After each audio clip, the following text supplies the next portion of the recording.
É um, é dois, é três e gravando! Oi pessoal, tudo bom? Bom estar aqui podendo construir essa aula com vocês.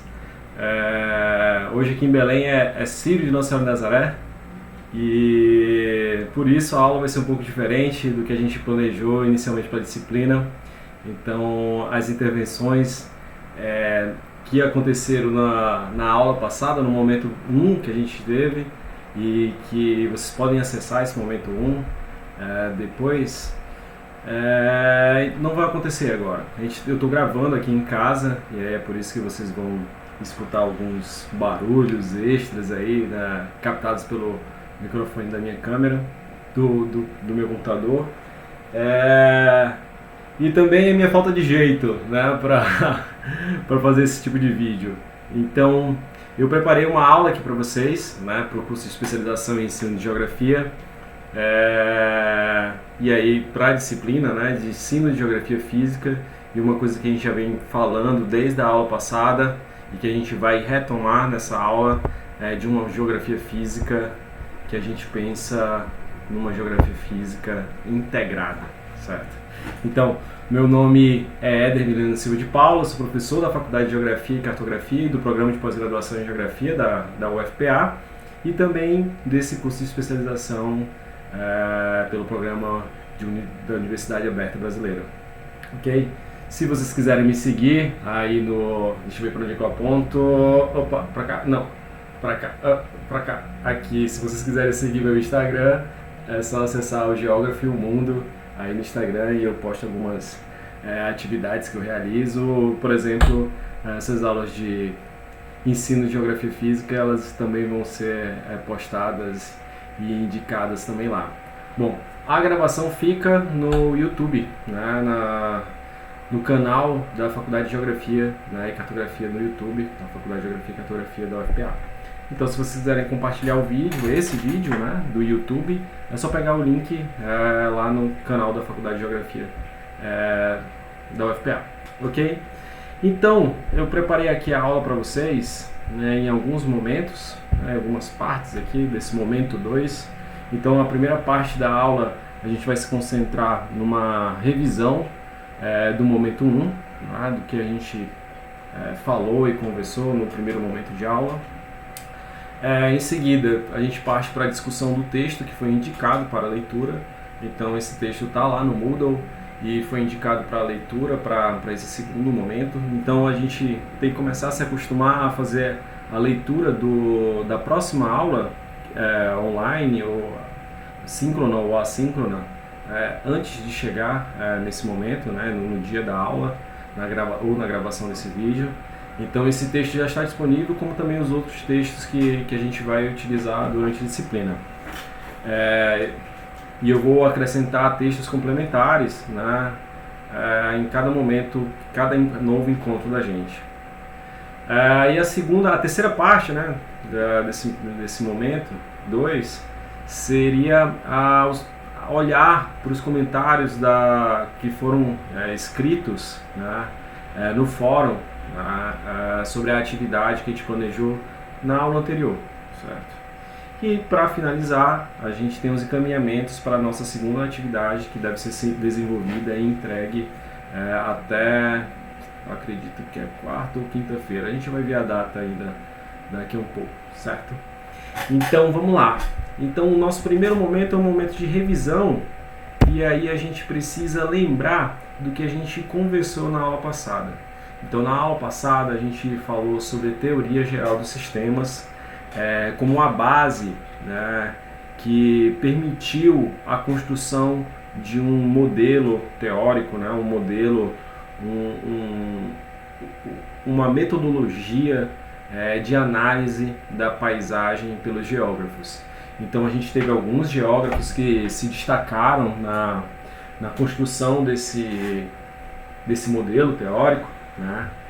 E aí a gente tem Sochava, Bertin e Tricart como expoentes que difundiram essa metodologia sistêmica dentro do Brasil, expoentes externos, né? E a gente também tem que lembrar que esse geossistema, ele, apesar de ter similaridades com o ecossistema, e eu acho que eu trouxe esse ponto aqui nesse momento porque eu não sei se ficou isso bem claro na aula passada. Ele é diferente, principalmente no ponto de vista de escala, né? Então a gente precisa fazer umas distinções, apesar de ser sistêmicos, né, como ecossistema, geossistema, são pensamento de forma sistêmica, holística, integrada, mas do ponto de vista de escala eles têm uma diferença. Essa diferença é fundamental no entendimento do geossistema, tá? Então a gente precisa também ter isso em mente. Bom, a gente teve esses expoentes internacionais, Xochava, Bertin, Kay, que influenciaram decisivamente na geografia física integrada brasileira. Mas a geografia física integrada brasileira, ela tem suas peculiaridades, tem a sua forma de fazer essa geografia, né? E essa análise integrada da paisagem e essa forma de fazer, e de algum momento já se afastou muito de Xochava, de Bertrand. Afinal de contas, já passaram da década de 70 para cá 30, 50 anos, né, de estudos, de análises integradas da paisagem construídas aqui dentro do Brasil, né? Apesar dessa influência desses autores, a gente tem características já brasileiras dentro dessa geografia física integrada, entendida, estudada e disseminada nas universidades e nas escolas. Então, falamos sobre os expoentes, né, aqui no Brasil. Aí eu vou destacar um nome que eu gosto muito, que é do Absaber, né? Sempre que eu leio os trabalhos dele, você consegue perceber a capacidade do professor Absaber de conseguir integrar os vários fatores, estabelecer correlações, consequências dessa paisagem, né? Então ele faz de fato uma geografia física integrada. Então falamos também sobre alguns conceitos, né, que a gente entende como conceitos integradores, né, que nos permite na sala de aula falar e entender a geografia física de forma integrada. Então a gente falou sobre um pouquinho, né, na verdade muito mais indicou, né, conceitos como sustentabilidade, vulnerabilidade ambiental, risco, né, como conceitos que podem de fato trazer e motivar uma discussão do ponto de vista integrado, né, de uma geografia física integrada. E aí, não que a gente vá falar só de geografia física integrada, a gente não está falando de geografia humana, não é isso, não é sobre isso, mas em algum momento, ou em vários momentos, vai ser uma geografia física e humana interagindo. Certo? Bom, então foi isso que a gente viu na aula passada, e aí a gente começa agora o segundo momento, que é a discussão do texto, né? Uma conversa, um diálogo de uma pessoa só, né? Já que vocês não vão conseguir interagir comigo nesse exato momento que eu estou gravando esse vídeo. Então a gente passa a discutir um texto da professora Castelar e de Machado, né, o ensino de geografia física na educação básica, sobre a superação do obstáculo para a aprendizagem. Esse texto está disponível para vocês no Moodle, na plataforma Moodle da UFPA. Castelar é uma autora, né, e professora, né, que já vem há muito tempo discutindo sobre o ensino de geografia. Eu acho que uma das publicações recentes dela foi a própria tese de professora titular da universidade, né?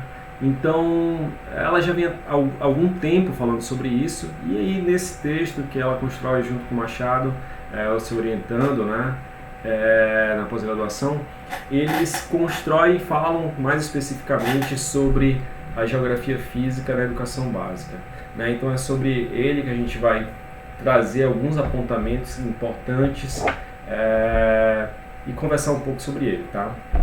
Então, ela logo de início, ela traz para a discussão do seu texto uma citação, né? Uma fala do professor Pierre Maubank, também francês, A escola francesa, vocês sabem, influenciou, influencia em algum momento ainda, né, a geografia brasileira.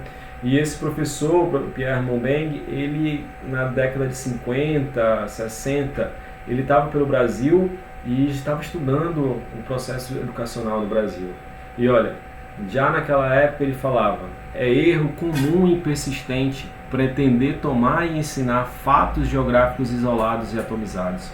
Vejam que a discussão, o entendimento das conexões já eram ressaltadas pelo professor como conexões importantes de serem entendidas.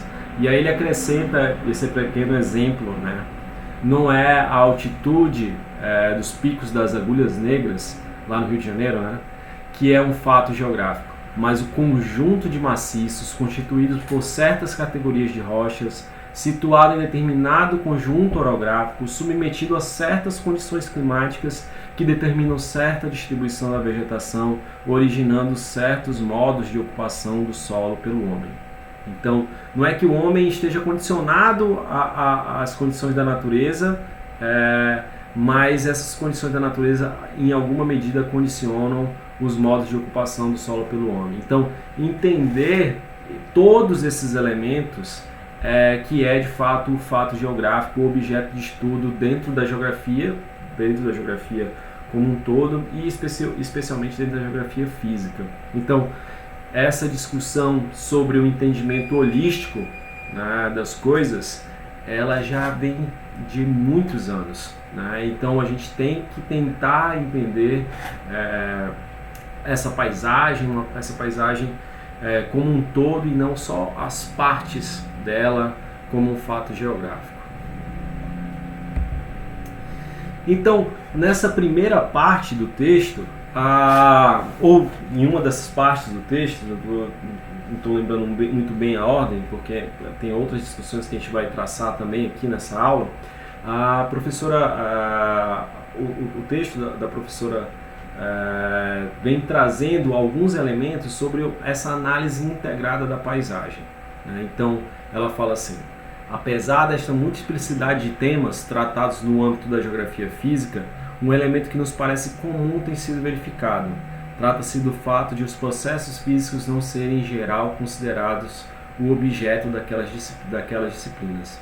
Então, se fala sobre o clima, se fala sobre o relevo, as unidades de relevo, as unidades de solo, as unidades climáticas, mas de fato não entende a geografia física como um conjunto de processos, né, dentro desses vários temas que compõem a geografia física, um conjunto de processos onde esses processos, esses temas estão totalmente imbricados, eles estão correlacionados, né? Acontece uma coisa no clima ou no relevo porque tem uma condição climática, uma condição geológica específica. Então, os elementos se intercruzam,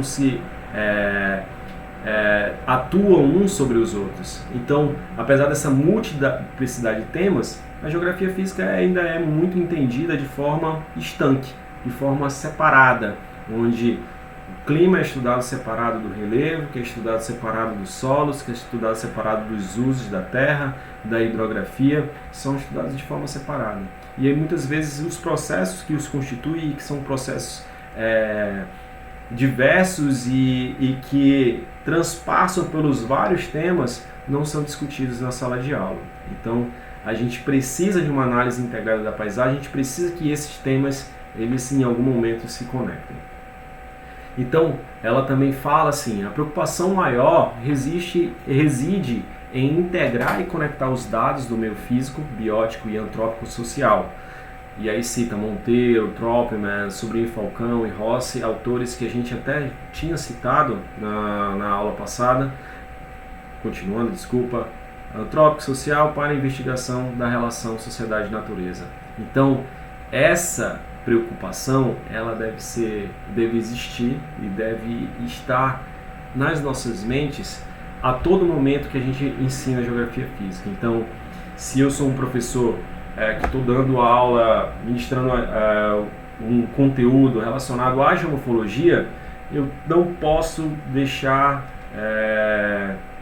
de pensar nos outros elementos da paisagem e de fazer conexões e de fazer correlações, possível apontar causalidades, né, entre esses componentes da paisagem. Então a gente tem que ter sempre em mente, né, que a gente precisa fazer uma conexão, né, desses dados do meio físico, do meio biótico e do meio social, para entender de fato esse binômio sociedade-natureza, né, são duas palavrinhas que são muito faladas quando a gente diz que é geógrafo. Né? Quando a gente é geógrafo, a gente fala assim, o que vocês estudam? A gente entende, a gente estuda a relação da sociedade com a natureza. Bom, logo mais à frente ela fala assim, requer observações, análises, comparações, correlações, identificação, ordenação e classificação. Funções do pensamento que estimulam o raciocínio dos alunos para que este possa compreender o ambiente de forma relacional. Então, para fazer, ou já iniciando esse conjunto de diretrizes, né, para entender a paisagem, os autores, né, do texto, a professora e o professor, eles falam assim, olha, para fazer a análise integrada, para que estimule o raciocínio dos alunos, certo? A gente precisa fazer observações sobre a paisagem, construir análises, né? Comparar paisagens, né? Paisagens diferentes ou paisagens que sejam de certa forma parecidas, mas que estejam em locais diferentes, né? Estabelecer as correlações necessárias entre os vários componentes que formam aquela paisagem, né? Identificando muitas vezes, e aí nesse processo de identificação está um processo de mapeamento dessas paisagens, ordenando do ponto de vista hierárquico, né? Quem seria uma paisagem que agrupa outras subpaisagens, outros subsistemas, sistemas que agrupam subsistemas, pensando nessa hierarquia de paisagem, classificar elas quanto ao tipo de paisagem que compõe, se é uma paisagem fluvial, se é uma paisagem costeira, mas que você traga essa classificação que diferencia uma das outras e também que estabelece similitudes com outras paisagens. Então, todas essas características, todas essas ações, né, vão estimular esse raciocínio dos alunos, e aí eles vão tentar compreender, vão começar a compreender o ambiente de forma mais relacional. Algo que de fato é extremamente difícil, porque nós somos ensinados há muito tempo a ver as coisas de forma separada, né? Nós somos ensinados a ver a forma e isso ver as coisas de forma separada, fazer as coisas de forma separada, não é interessante que você entenda o todo, né? Isso é uma forma de pensar, é uma ideologia, né, que é difundida e que perpassa por várias áreas do conhecimento humano. Então, você não precisa saber do todo, você só precisa saber de uma parte, e aí você fica naquela parte. Não que, e aí, sempre ressaltando isso, eu não estou dizendo que saber bem geomorfologia ou saber bem clima, saber bem biogeografia não seja importante, mas o que eu quero ressaltar aqui é que sempre você deve estabelecer uma relação com as outras disciplinas que compõem essa paisagem, certo? Nunca perder essa possibilidade de estabelecer essa relação. Então, é extremamente importante que a gente estimule esse raciocínio integrativo, relacional, né, dos estudantes e nosso, né, porque muitas vezes também a gente se pega não fazendo isso, né, então a gente também tem certa responsabilidade sobre o assunto. Bom, lá numa notazinha de rodapé do texto, na nota número 7, eu acho que vocês podem encontrar essa nota lá e olhar, ela fala assim, além do animismo, outros obstáculos epidemiológicos, Nem vou cortar essa parte, né? Então vamos lá, vou voltar aqui. Nota de rodapé número 7. Além do animismo, outros obstáculos epistemológicos intervêm na construção dos saberes científicos, tais como os obstáculos generalistas, verbal e substancialistas. Eles, né? Eles dois, a professora e o professor, eles se detêm no animismo, né, de um conhecimento pretérito sobre uma determinada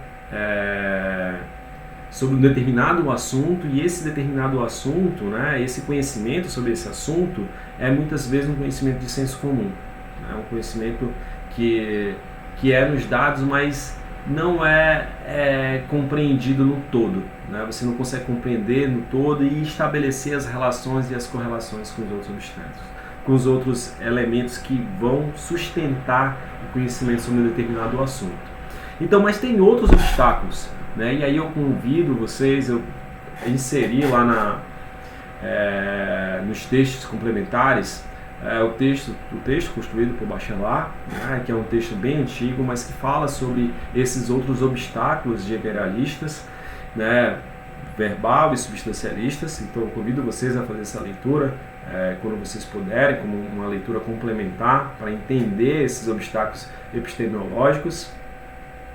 E aí deixar claro que a professora faz um destaque, né, sobre a inerência desses obstáculos ao discente na construção do seu trabalho. Tudo bem, mas a gente também tem que fazer uma meia-culpa, ou até porque em algum momento esses obstáculos são inerentes ao docente. Então o docente também tem algumas responsabilidades. O docente às vezes tem um medo sobre o novo, tem um medo de quanto trabalho vai dar fazer uma análise integrada da paisagem. E aí esse medo, esse receio, né, essa falta de tempo, que aí são outros obstáculos, né, acaba que faz com que o docente fique numa área confortável. Então a gente também tem que pensar nessa nossa responsabilidade como profissionais de falar sobre essa geografia física integrada, poder de fato dialogar sobre o assunto com os nossos alunos e alunas. Bom, como fazer? Então, como se fazer não se resume ao texto da professora, não se resume ao texto dela, na verdade aos estudos dela. Então tem vários autores que podem falar sobre como fazer. Então a gente está com esse texto da professora, discutindo esse texto, e aí ela traz alguns elementos que podem subsidiar esse como fazer essa geografia física integrada. Então, o que está entre aspas é o que está no texto dela, certo? O que eu coloquei diferente foi um verbo, né? E aí eu coloquei construir em sala de aula uma relação estimuladora da crítica mediada por outros saberes anteriormente construídos. Então, essa sala de aula, ela tem que estimular a criticidade dos alunos. A gente precisa trazer elementos que estimulem essa criticidade, né? Que mostre aos alunos um conhecimento novo, um conhecimento que está interligado em certa medida com um conhecimento que eles já trouxeram para a sala de aula, porque eles trazem também conhecimento para a sala de aula, mas é essencial que a gente estimule a criticidade para que eles percebam, né, as correlações, as causalidades, né, o comportamento, né, dessa paisagem de forma holística, entendendo o todo e não só uma parte desse todo. E aí eu tenho que fazer um parêntese sobre os conhecimentos tradicionais, né? A gente tem que ter muito cuidado, muito zelo para não chegar na sala de aula com esse conhecimento científico, né, das academias, dos grandes centros urbanos, e muitas vezes só transpor o nosso conhecimento e não ouvir esse conhecimento tradicional, né, o conhecimento local sobre determinados assuntos que são essenciais muitas vezes para explicar as nossas tabelas, os nossos mapas, o que a gente está construindo em outros ambientes, né, o que foi construído no escritório. Então, a gente tem que se atentar também para isso.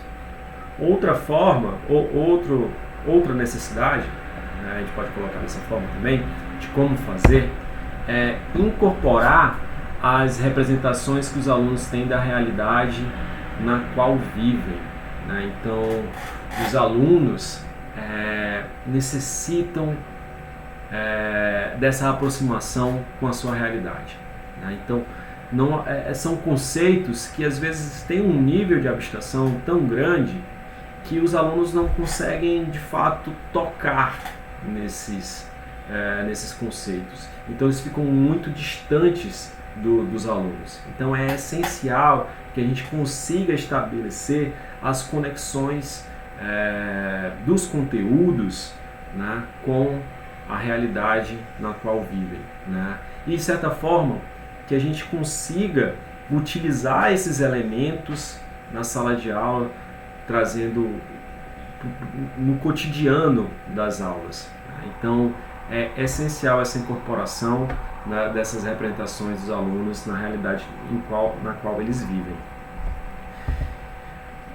Outra coisa que eles falam é sobre discutir as várias concepções dos objetos em estudo, oferecendo explicações coerentes e mais profundas sobre os objetos e fenômenos. Então, não podemos ficar com somente uma concepção sobre o objeto de estudo. A ideia é que a gente possa trazer várias concepções desse objeto de estudo, explicações que possam trazer uma coerência no entendimento, um aprofundamento, né, sobre o entendimento desses objetos, de como esses fenômenos acontecem, né? Então é essencial para os autores, e aí eu também estou aqui para falar que entendo também dessa forma, construir essa estimulação, esse pensamento crítico dos alunos, aproximar eles da sua realidade local e agregar ao conhecimento que eles já têm novas explicações, né, coerentes para objetos e fenômenos que vocês estão estudando naquele momento. Então, na geografia física, a construção do objeto pode ser realizada com a mediação da técnica, incluindo os instrumentos e as linguagens, com Castelar e Machado. Na geografia física, essa abstração que esses conhecimentos que são discutidos dentro da geografia física nos trazem, do ponto de vista de escala, né, pensar em como o planeta Terra era no início e como ele se formou, quais foram as forças que permitiram a existência humana hoje, por exemplo, às vezes é muito abstrato para o aluno entender. Então é necessário e é urgente a utilização de técnicas, né, incluindo assim instrumentos e a linguagem que possa trazer para o aluno essa compreensão dos fenômenos, né, que estão sendo estudados. Os fenômenos e objetos estão sendo estudados. E aí, como instrumental essencial, né, para a geografia física, essa geografia física que a gente está entendendo, geografia física integrada, a cartografia ela é essencial. Não dá para fazer geografia física, uma geografia física integrada, sem ter um domínio ou utilizar de mapeamentos que já foram construídos por outros, mas a gente precisa utilizar dessas técnicas, dessas ferramentas da cartografia para entender essa paisagem do ponto de vista quantitativo, sim, mas poder estabelecer essas relações qualitativas também da geografia física, aí o entendimento do todo, se entender na paisagem, se localizar na paisagem. Então é essencial esse instrumental disponível para a cartografia. Então, a gente tem vários produtos cartográficos que já estão prontos, né, e que podem ser só simplesmente impressos ou projetados na parede utilizando DataShow, mas a gente também tem a possibilidade de construir novos produtos e aí pensando nessa aproximação ao local, de construir novos produtos que aproximem os alunos, né, dos conceitos ao local que eles vivem. Né? Então, podemos usar os produtos que já estão prontos, mas a ideia e aí a necessidade, é uma necessidade de várias escolas no país inteiro, que a gente possa trazer produtos que tenham a cara desse local, né, do local de onde o aluno, as proximidades onde o aluno vive. Né? Então é essencial que a gente tenha esses produtos também. Bom, nesse texto, ela cita eles, né, Castelar e Machado, né, tá aí o nome deles completo, a professora Sônia Castelar e o professor Júlio Machado. Eles citam um outro texto que tem o mesmo fluxograma dessa sequência didática que eles aplicaram na... Deixa eu tirar aqui minha câmera. Aí. Que eles aplicaram nesse outro texto. Então aqui tem um fluxograma um pouco mais bonitinho, né, um pouco mais detalhado. Esse texto também eu coloquei lá na pasta do material complementar da disciplina de vocês. Então ele fala sobre as etapas, né, desse nosso conhecimento, na verdade dessa sequência didática, ok? Então fala sobre lugar de vivência, né, parte de um lugar de vivência e de uma opinião que já estão inerentes ao aluno. Cria-se uma hipótese inicial, né, nessa sequência didática que foi construída, e aí eles utilizam como ferramenta, né, instrumentos, a leitura do perfil topográfico, a leitura de cartas, imagem, de tabelas, faz uma revisão da hipótese inicial sobre o conteúdo, né?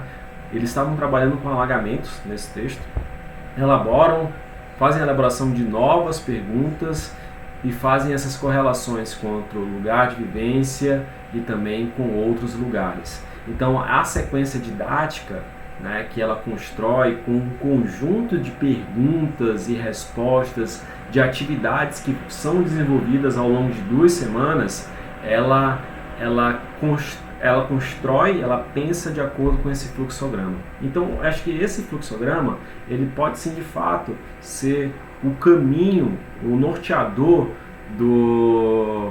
de sequências didáticas que podem ser construídas por vocês. Então, aqui, pessoal, a gente tem que fazer um parêntese. Ela trabalhou isso em 2 semanas, num projeto de pesquisa, né? Essas sequências didáticas, esse conjunto de atividades para pensar a geografia física de forma integrada, ela não precisa se dar em 2 semanas. Ela pode se dar ao longo de um ano inteiro, né? Então, se você tem a certeza que vai continuar com os alunos no próximo ano, elas podem se dar até em mais de um ano, certo? Então, você pode começar uma atividade, uma sequência didática, uma metodologia, né, de ensino em um mês, no início das aulas, e finalizar ela só no término do ano, né, no término do período letivo.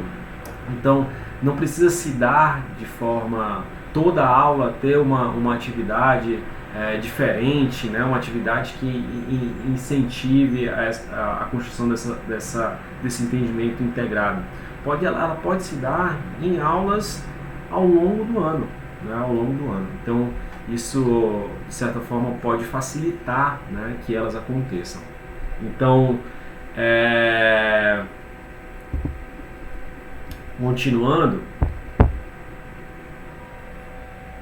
temos, de certa forma, alguns temas que são oportunidades, né, para que a gente possa discutir de forma integrada a paisagem.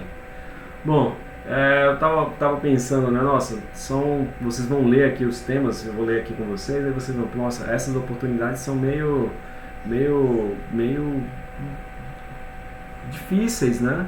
Então acontece um fenômeno que traz dificuldades enormes para a população e aí geram oportunidades de ensino dessa geografia física integrada.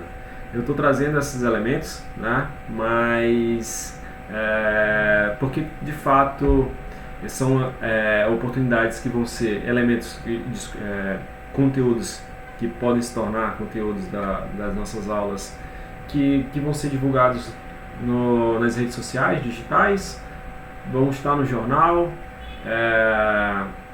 vão estar em várias mídias sendo falado sobre isso, vai estar na conversa dentro de casa, ou muitas vezes vão ser exatamente com as pessoas que sofreram ou que passaram por esses momentos. Então são oportunidades, mas por uma falta de uma palavra melhor que eu devia ter pensado antes de começar essa aula. Então vamos lá, ó.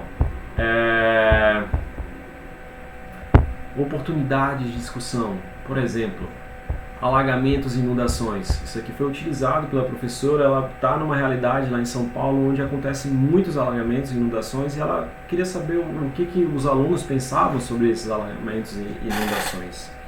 Secas nos rios Solimões e Amazonas, isso está acontecendo agora, né? Nesse exato momento. A gente está, para quem for assistir esse vídeo, a gente está em 7 de outubro de 2023, está acontecendo agora isso. Né? Fenômenos de terra caídas é algo que acontece sempre aqui na nossa região quando há uma diminuição do fluxo, da quantidade de águas e que expõe essas terras, né, ao solapamento provocado pela própria água, né? Então isso dá para discutir do ponto de vista social, dá para discutir do ponto de vista natural, dá para conectar, estabelecer as correlações. A mortandade de peixes no Baixo Rio Xingu, dá para estabelecer relações com a produção, com a exploração hidroelétrica dos rios amazônicos, né?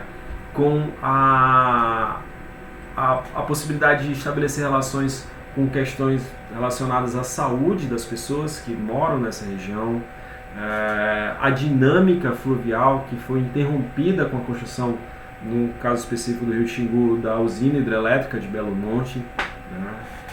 Podemos falar sobre a poluição dos rios por mercúrio, né? Provocados pela mineração, uma mineração que traz cada vez mais sofrimento para a população, em vez de trazer benefícios, né? Como é difundido, que traria benefícios, mas traz muito mais sofrimento para todos que vivem próximo desses rios ou que vão até esses rios para poder fazer esse processo de mineração de forma inadequada. Deslamento de encostas no Rio de Janeiro, que aconteceu há alguns meses, né? A gente também pode falar sobre isso. Terremoto no Marrocos, por que acontece terremoto no Marrocos? Quais são as consequências, né, sociais? Quais são as consequências ambientais do acontecimento, né, de terremoto? Dos terremotos no Marrocos, por que eles aconteceram lá, por que não tem terremotos no Brasil. Então são oportunidades de discussão sobre o planeta Terra, sobre as coisas, os fenômenos que acontecem, né, no planeta Terra e que são transversais. Você precisa de conceitos, de conteúdos de todas as disciplinas da geografia, né, que formam a geografia, e é claro da geografia física, né, dessa nossa geografia física integrada, ok? Então, tomar aqui um cafezinho. Espero que o Paysandu vá para a segunda divisão esse ano ainda. Vamos lá na torcida, hoje é o dia do jogo. E vamos ver, eu acho que vai dar certo. Mas voltando, agora a gente vai passar para o terceiro momento da nossa atividade, né? Já estamos com quase 40 minutos de vídeo, e nesse terceiro momento eu trago para vocês os relatos sobre os problemas e soluções no ensino de aprendizagem de Geografia Física integrada para escolares. Então, essa parte da aula, ela só foi possível porque vocês pararam e responderam as questões lá no fórum. Então eu quero agradecer, né, a todos vocês que disponibilizaram as informações, os elementos para essa parte da nossa aula. Tá? Então, muito obrigado. Eu sei que é uma atividade avaliativa, né, mas eu vejo que vocês se empenharam para construir o texto que vocês fizeram lá no fórum. Então eu fico muito agradecido. Quero também agradecer aos tutores, né, do AD, que puderam me auxiliar na seleção dos principais tópicos que vão ser abordados agora nessa parte da aula, ok? Então também fica meu agradecimento. Bom, aí pessoal, a gente tem muita coisa para falar. Eu coloquei aqui 2 slides. Provavelmente eu não vou conseguir resolver todos os problemas. Vou trazer alguma forma o que vocês me relataram, mas vou também trazer algumas formas, oportunidades e algumas dicas de um professor que, apesar de não aparentar, é um professor já de alguns anos, né? Alguns anos de experiência, já tem alguns anos de experiência aí na frente. Então, uma das coisas que foi falado nos comentários por vocês foram os currículos universitários com predomínio de geografia humana. De fato, isso é uma problemática, é uma construção histórica da nossa geografia brasileira, esse predomínio da geografia humana. E não é que a geografia humana não é uma briga entre geografia humana e geografia física, mas de fato a geografia física, essa geografia física, principalmente uma geografia física integrada, que consegue olhar também para os conceitos da geografia humana, tenta olhar, não que consiga com seus métodos plenamente estudar o que a geografia humana estuda, né, com mais detalhes e com mais capacidade, mas faz parte do nosso histórico. Então ainda vai demorar um pouco para que haja um equilíbrio maior entre essas duas vertentes, né, ou então entre as vertentes, né, da geografia, uma geografia humana, uma geografia física, uma geografia técnica, né, uma tecnológica, e dentro dos cursos de licenciatura também uma geografia do ensino da geografia, né, então tem um equilíbrio maior entre essas correntes. Então ainda demora um pouco para acontecer, principalmente nas universidades públicas, né, que há uma certa discussão maior e que às vezes faz demorar, né, essas mudanças, mas a gente tem que esperar. A geografia física integrada demanda maior esforço para o seu entendimento. De fato, demanda maior esforço, acho que eu até comentei aqui na aula, demanda maior esforço porque a gente foi ensinado a ver as coisas de forma separada, né? Então, estabelecer conexão entre as coisas, entre os fenômenos, é difícil. É difícil. A gente tem que entender de forma separada muito bem e também tem que entender as conexões. Então, esse exercício de integrar as coisas, de ver as coisas por completo, exige uma criticidade, uma busca, né, que de fato torna difícil, né, tanto para o aluno como para o professor. Outro elemento que vocês chamaram a atenção foi sobre a redução da escala com a ampliação da abstração do conteúdo. Então,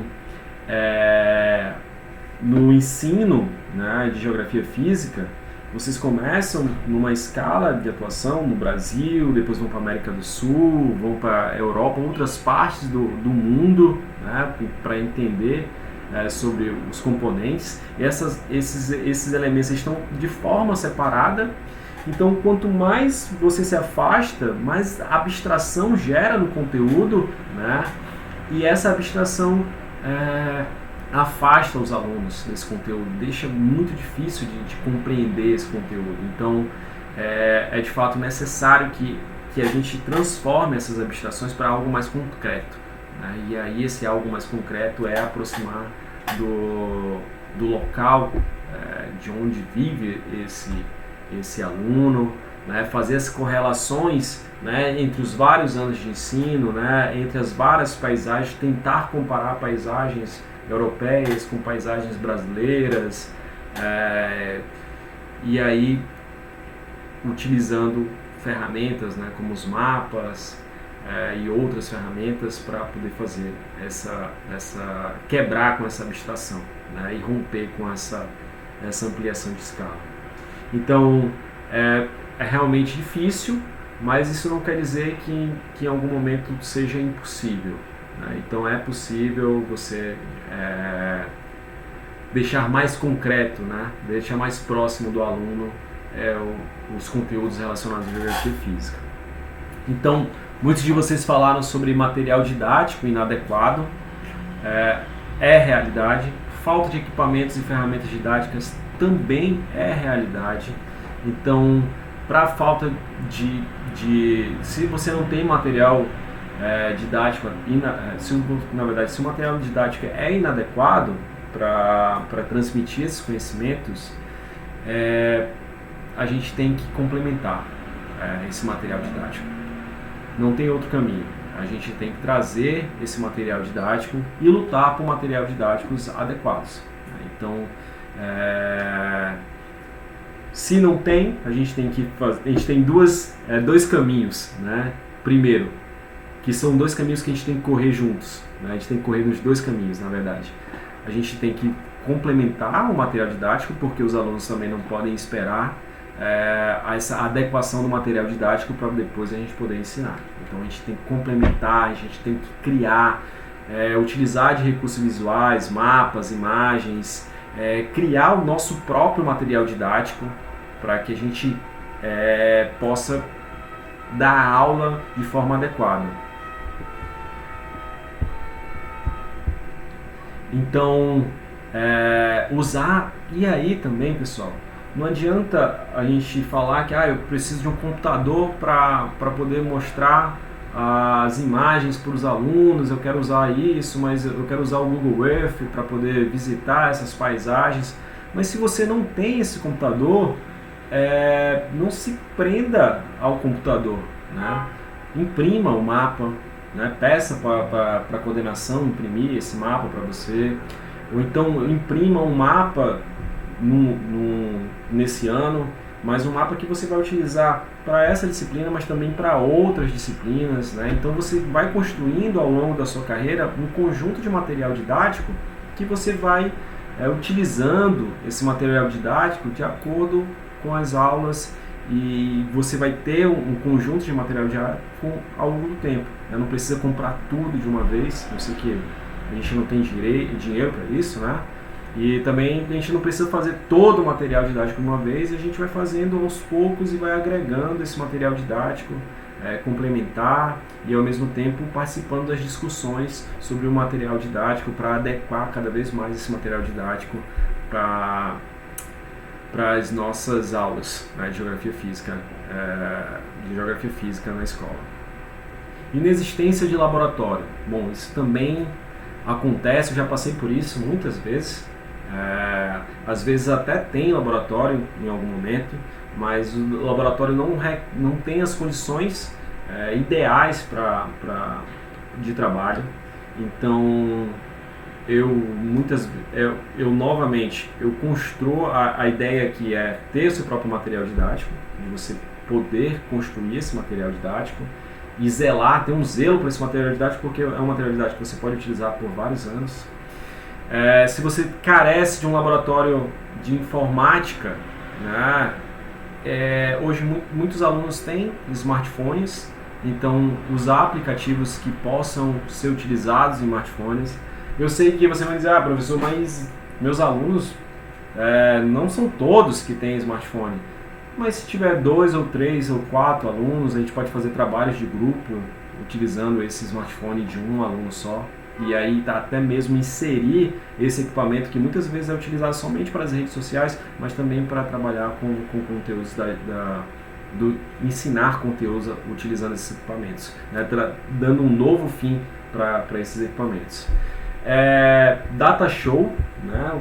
Data Show, eu sei que tem escolas que não tem o Data Show disponível a todo momento para o professor, mas eu acredito que você possa agendar momentos específicos onde você possa utilizar esse Data Show e fazer atividades com os alunos. Então, se você não tiver um Data Show sempre disponível, a ideia é que você possa agendar momentos para utilizar esse Data Show ou utilizar o Data Show nessa sua disponibilidade, mas sempre tentando utilizar e trazendo essa possibilidade de usar novas imagens, utilizando esse Data Show. Bom, já falei sobre imprimir conteúdo, tá um pouco. Bom, deixa eu trazer aqui para cá, ou até mesmo podia. Deixa eu me deslocar aqui. Então, outra coisa que foi citado para vocês foi a resistência dos demais profissionais para o ensino interdisciplinar. Então, se há resistência para o ensino interdisciplinar, o ideal, pessoal, o ideal era que a gente pudesse se juntar com o professor de português, professor de matemática, professor de ciências, professor de história e estabelecer uma metodologia, né, que pudesse, de fato, trabalhar a interdisciplinaridade dentro da escola. Mas nem sempre é possível. Então, e aí, o que a gente faz? A gente vai se juntar com os professores que quiserem fazer. Então, se é só o professor de matemática que quer trabalhar a interdisciplinaridade, você vai e trabalha com esse professor, né? Então, às vezes, são os amigos, né?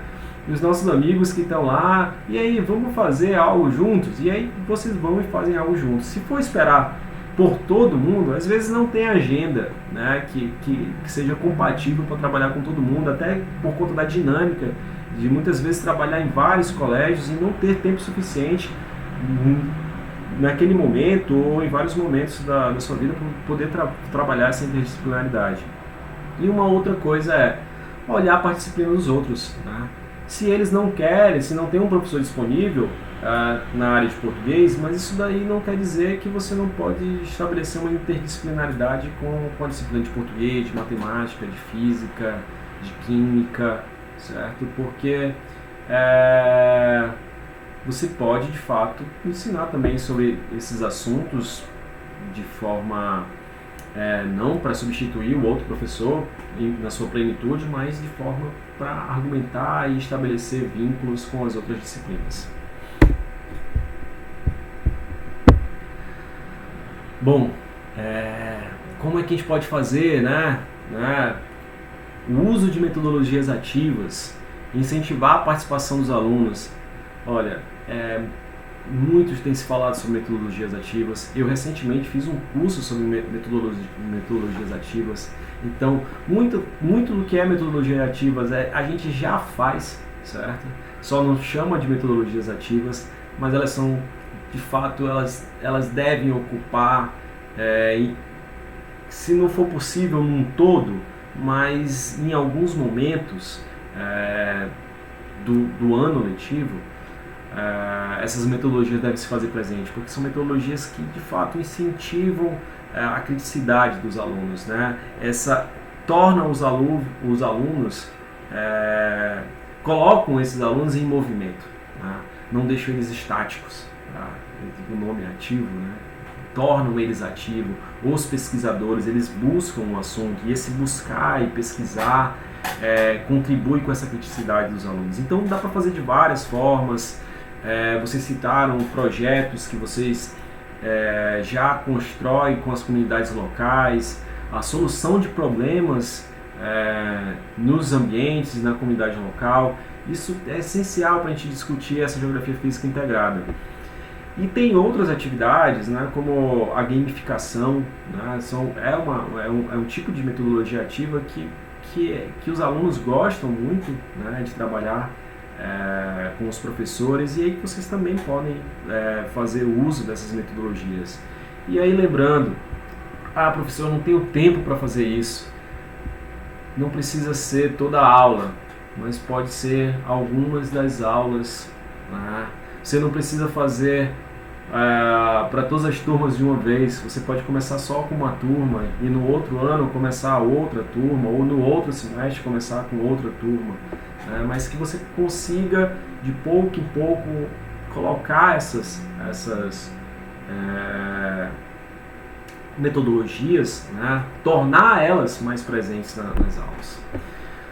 Trabalhos de campo. Nossa, eu sou de uma escola, né? A escola francesa é de trabalho de campo, então eu fui acostumado dentro da universidade a fazer trabalho de campo e eu gosto de fazer isso com os meus alunos, trabalho de campo.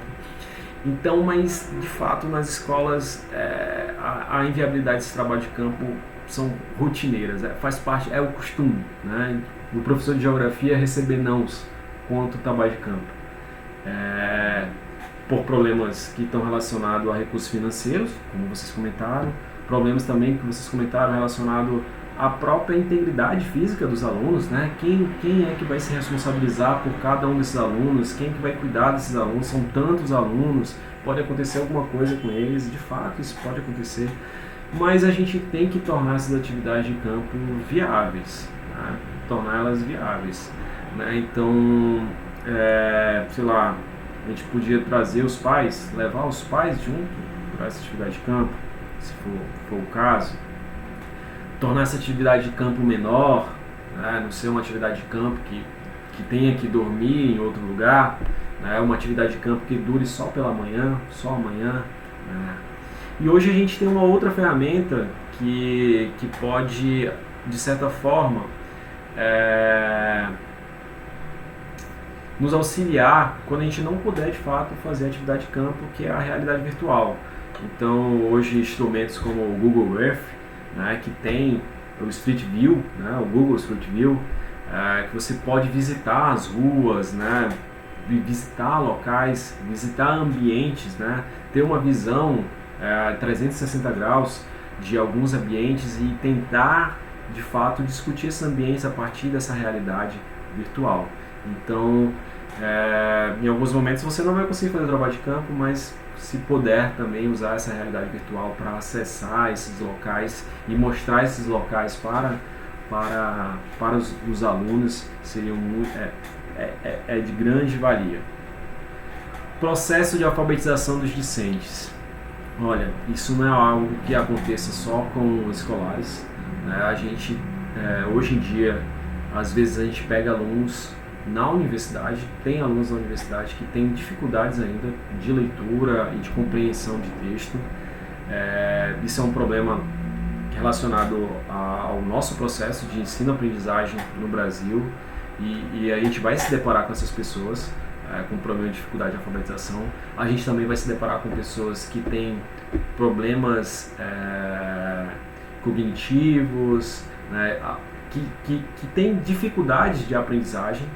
E aí não tem muito o que fazer, mas não tem muito o que fazer, não tem como dizer assim, eu não vou ensinar para esses alunos que não sabem ler, né, direito, né, não compreendem direito. O que a gente tem que fazer é adequar as aulas à capacidade de aprendizagem dos discentes. A gente não tem outro caminho e isso dá trabalho, e isso depende de apoio também institucional. Dá para fazer só, mas vai exigir muito mais de você, né? A gente já tem sobrecarga de trabalho, né? Já é um dos itens que está aqui embaixo, né, para ser discutido, né? Estou aqui sem aparecer mais no slide, né? A gente já tem uma sobrecarga de trabalho grande, mas a gente também não pode perder os nossos discentes. É claro que a gente não pode se culpabilizar se a gente de fato não conseguir atender a demandas específicas, né? Porque a gente tem muita coisa para fazer, mas a gente tem que se esforçar para atender também essa comunidade que chega até a escola, que chega a uma determinada etapa do ensino e com dificuldades ainda que não deveriam ter naquela etapa de ensino, né? Então a gente tem que de fato parar e procurar viabilizar os conteúdos, os conceitos para que eles consigam aprender. Bom, para fazer tudo isso, pessoal, a gente precisa de fato de planejamento prévio.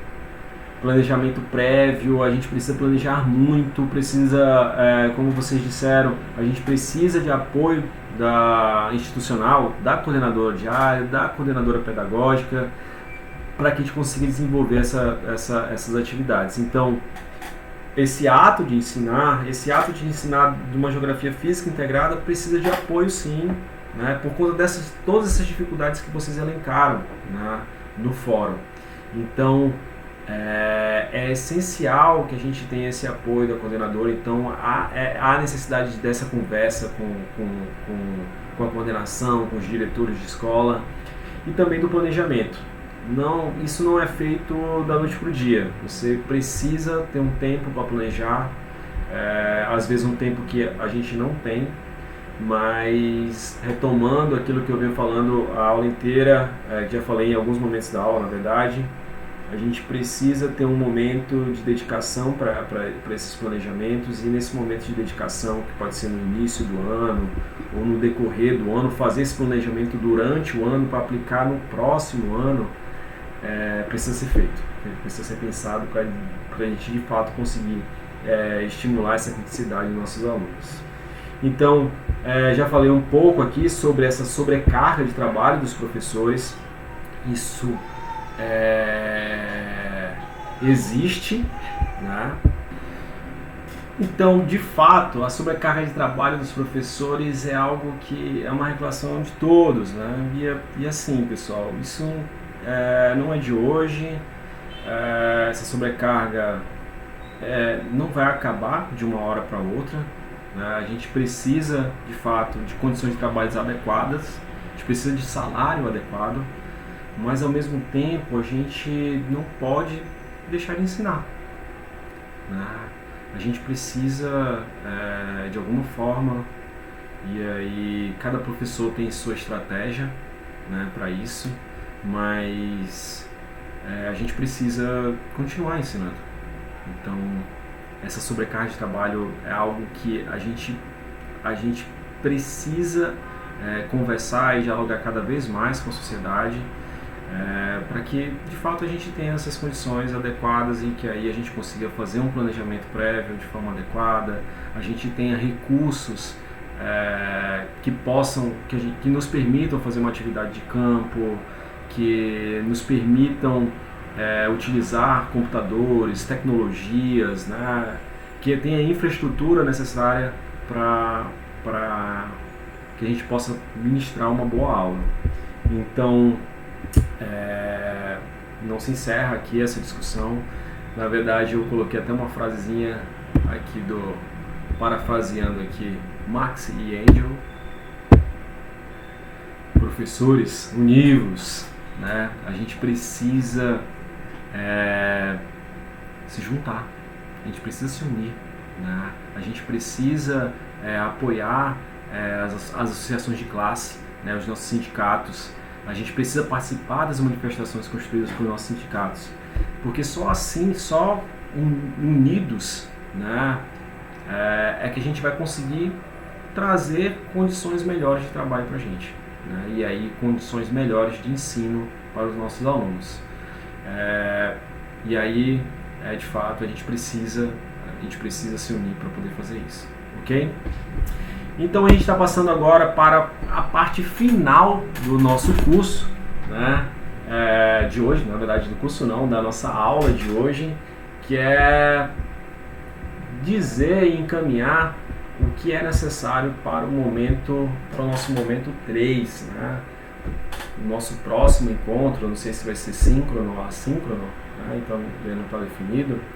Mas para o nosso próximo momento, eu preciso que vocês também executem uma atividadezinha, né? Essa atividade vai estar lá no fórum. Então vocês vão avaliar o conteúdo de geografia em um livro didático escolar e realizar observações quanto à forma de ensino dos conteúdos relacionados à geografia física. Então, pegar um livro didático que vocês tenham, ou algum livro didático que vocês possam pegar na internet. Tem alguns livros didáticos que estão disponíveis na internet, Então vocês vão pegar esse livro didático, olhar para esse livro didático, o ano que está esse o conteúdo, a forma, os conteúdos, a forma, o formato, as técnicas, as ferramentas que foram utilizadas para ensinar geografia e especificamente para ensinar geografia física, né? Se é uma geografia física setorial, ou se você conseguiu perceber nos autores essa capacidade de construir uma geografia física integrada.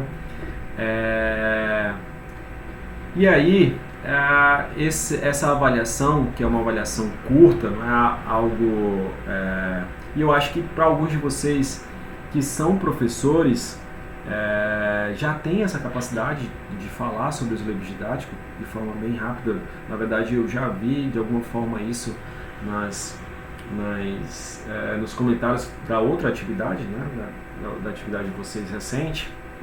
Então, eu acho que vocês não vão ter tanta dificuldade para fazer isso. E aí, novamente, a entrega é até o dia 11/10, agora de 2023. Então, vocês vão entregar esse trabalho até 11/10, porque a gente vai também falar sobre esse trabalho no nosso momento 3. Então a gente precisa dessa entrega antes da aula, para que eu e os tutores, a gente consiga olhar para essas atividades e delas extrair detalhes para a gente conversar na próxima aula. Então, tem a leitura do texto também, da próxima aula, já tem 2 textos que já estão disponíveis. Na verdade, o conteúdo todo do curso está disponível, né, na plataforma de educação à distância. E aí vocês podem acessar esse conteúdo e antecipar. Se vocês quiserem até saber quais são as atividades que vocês vão fazer lá no final do curso, já está tudo lá, já está tudo programado. Então, vocês podem utilizar...